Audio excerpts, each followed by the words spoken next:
अरहन्ताणम् नमो अरहन्ताणम् नमो अरहन्ताणम्। जो व्यक्ति अपने आप को देखना नहीं जानता, अपने आप को नहीं देखता, वह या तो अहंकार से भरेगा या हीन भावना से भरेगा। माया भी दूसरे को देखने का परिणाम है। माया अपने आप में तो होती नहीं, किसी को ठगना है तो माया करनी पड़ती है। सामने कोई ठगने का प्रश्न न हो दूसरे को तो छल नहीं, प्रवंचना नहीं, कपट नहीं, कुछ भी नहीं। दूसरा है, दूसरे को देखता है और दूसरे को ठगना है तो फिर माया करनी होती है। बड़ा कपट चलता है। लोभ दूसरे के दर्शन से होता है, जागता है, दूसरे को देखता है, लोभ जागता है। पदार्थ को देखता है तो लोभ जागता है, पर दर्शन के द्वारा लोभ का विकास होता है। कलह अपने आप को देखने वाला कलह नहीं कर सकता, दूसरे को देखने वाला कलह करता है। कलह तो दो में होता है, एक में होता ही नहीं। अपने आप को देखे वह कैसे कलह करेगा? जब सामने दूसरे को देखता है और तत्काल कलह की आग सुलग जाती है। कभी कभी तो पता नहीं, शायद लड़ाई करने की मन में भी आ जाती है। देखा किसी को और तत्काल गालियां बकने लग जाता है, आक्रोश उभर आता है, प्रतिशोध की भावना जाग जाती है। यह प्रतिशोध की बीमारी, कलह की बीमारी बहुत भयंकर बीमारी होती है। आज का मनोविज्ञान इस विषय में बहुत स्पष्टताएं हमारे सामने प्रस्तुत कर रहा है। हमारी बहुत सारी शारीरिक बीमारियों के पीछे ये प्रतिशोध की भावना होती है। एक व्यक्ति कॉलेज में पढ़ता था, युवक था, छात्र था, बेचैन हो उठता, पढ़ने के लिए जाता पर बार बार बेचैन हो उठता। 10 मिनट ठीक पढ़ रहा है, 10 मिनट के बाद तत्काल अपना आपा भूल जाता और बड़बड़ाने लग जाता। घर वाले परेशान, प्राध्यापक परेशान, क्या हो गया? बड़ी मुसीबत हो गई। इलाज कराया, डॉक्टरों ने इलाज किया पर कोई दवा नहीं लग रही है। लगी कैसे? बीमारी होती है मन की और दवा जाती है शरीर को, कुछ होता नहीं। बीमारी कहीं, दवा कहीं। बीमारी किसी की और दवा किसी की, कैसे भला हो? आज का रोगी अगर एक बात को समझ ले, आज का डॉक्टर एक बात को समझ ले कि शारीरिक निदान के बाद मानसिक निदान भी साथ में होना चाहिए। आज कोई भी डॉक्टर, वैद्य सफल नहीं हो सकता जब तक कि शारीरिक निदान के साथ मानसिक निदान भी न करा ले। बहुत सारी बीमारियां तो मानसिक होती हैं और निदान होता है शारीरिक। बहुत टेस्ट होते हैं, ब्लड का टेस्ट, मूत्र का टेस्ट, और भी न जाने कितने टेस्ट होते हैं। डॉक्टर कहते हैं कि बीमारी कुछ भी नहीं है, हमारी समझ में कुछ भी नहीं आया, कोई बीमारी नहीं लगती। समझ में कैसे आए? परीक्षण में कैसे आए? कोई रक्त में खराबी कहाँ है?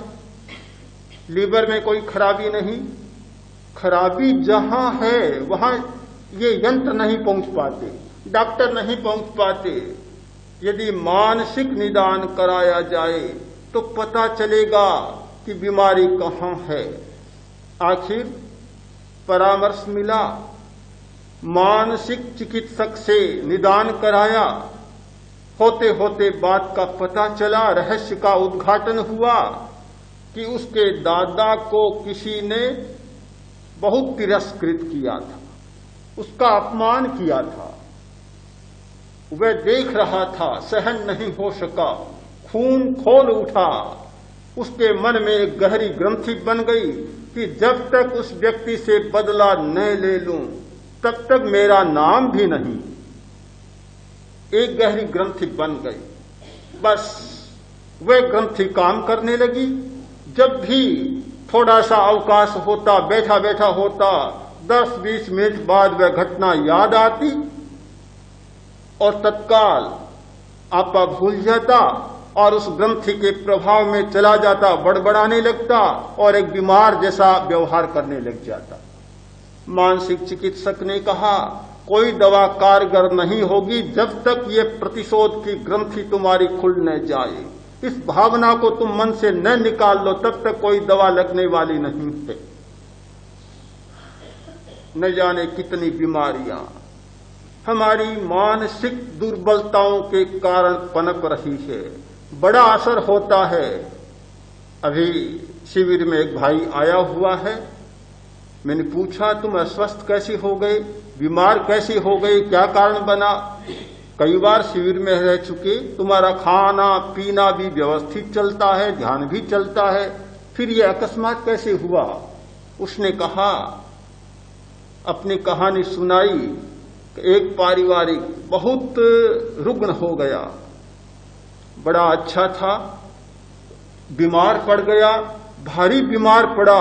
उसकी अवस्था को देखा और मन पर एक धक्का लगा। एक बार 2 बार उसकी अवस्था को देखा, जो आज चल भी नहीं सकता, घूम भी नहीं सकता, पसवाड़ा भी अपने आप नहीं फेर सकता।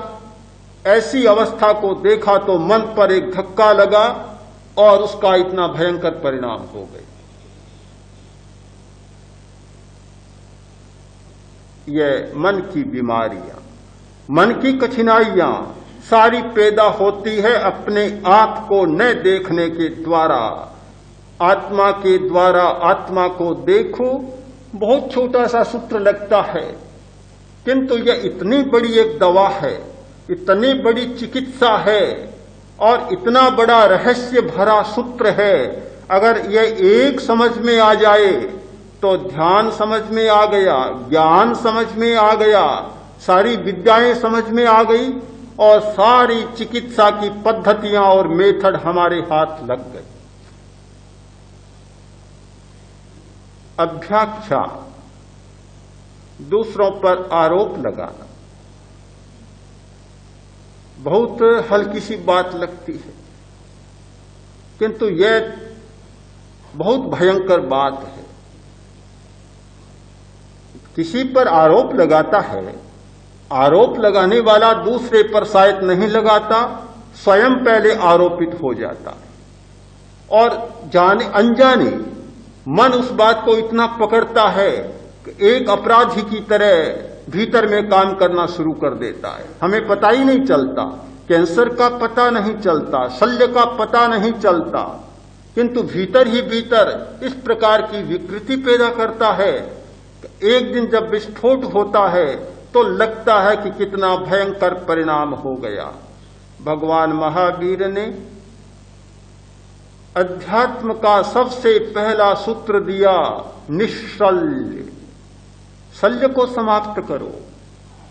शल्य, अंतःशल्य, भीतर का शल्य, उसी को आज की भाषा में कैंसर कहा जाता है। अंतर्व्रण, भीतर में शल्य होता है, माया का शल्य, आकांक्षा का शल्य, मिथ्या दृष्टि का शल्य, यह होता है तब तक धर्म की आराधना नहीं होती, तब तक व्रत का स्वीकार नहीं होता। निश्शल्यो व्रति, तत्वार्थ सूत्र का प्रसिद्ध सूत्र है निश्शल्यो व्रति। व्रति वही हो सकता है जो निश्शल्य होता है, जिसका ये भीतर का कैंसर समाप्त हो जाता है, वही व्रति बन सकता है, अन्यथा कोई आदमी व्रति नहीं बन सकता। चुगली दूसरे को देखने से होती है, दूसरा है और आदमी दूसरे को देखता रहता है तो चुगली होती है। अपने आप को देखने का अभ्यास करने वाला किसी की चुगली नहीं कर सकता, वह चुगलखोर नहीं हो सकता। बड़ा भयंकर होता है चुगलखोर, ऐसे दो को भिड़ा देता है, स्वयं अलग खड़ा रहता है, ऐसी बात लाकर रखता है कि दोनों के मन बिल्कुल फट जाते हैं। बाहुबली के पास दूत गया, भरत का संदेश सुनाया, सारी बात हुई। भरत ने कहा तुम आओ और मेरे शासन को स्वीकार करो। बड़ी अप्रिय बात थी बाहुबली के लिए, बात बनी नहीं, उन्होंने स्वीकार नहीं किया। दूत जाने लगा तो बाहुबली ने कहा भाई भरत से एक बात मेरी कह देना कि वे अयोध्या में बैठे हैं, मैं तक्षशिला में बैठा हूं, बहुत बीच में दूरी है, बीच में पहाड़ हैं, नदियां हैं, पानी है, बहुत जमीन है, सब कुछ है, ये बीच में है, भले ही रहे।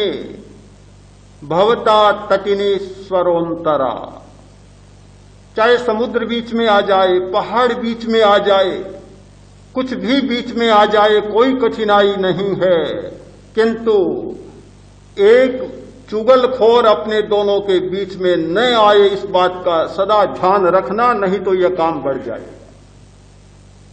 बहुत कठिन बात होती है। ऐसा मधुरता के साथ बात रखता है, सामने वाले को ऐसा दिखाता है मानो बहुत बड़ी हित की बात कह रहा है। इससे बड़ा दुनिया में कोई हित चिंतक हो नहीं सकता। और उस हित चिंता में अहित की ऐसी मीठी गोली देता है, ऐसी सुगर कोटेड पुड़िया देता है कि खाने में तो बड़ी मीठी लगती है, भीतर में जहर कड़वा भरा पड़ा है।